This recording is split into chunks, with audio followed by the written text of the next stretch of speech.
Berdasarkan data yang dilansir oleh Dinas Perkebunan Sumatera Selatan, pada periode kedua bulan Maret 2019, pergerakan harga tandan buah segar kelapa sawit, yakni berada di kisaran Rp1.364,62 per kilogram.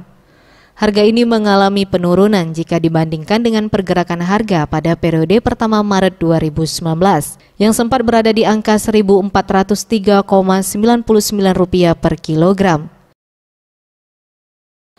Turunnya harga tandan buah segar kelapa sawit pada periode kedua Maret 2019 ini diikuti oleh harga rata-rata CVO dan harga inti, di mana pada periode pertama Maret 2019, harga CVO sempat berada di angka Rp6.772,98 per kilogram.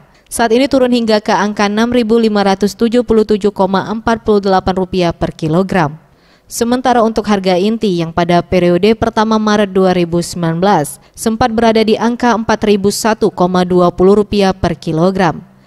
Pada periode kedua Maret 2019 berada di angka Rp3.909,99 per kilogram. Tim Liputan Sriwijaya TV.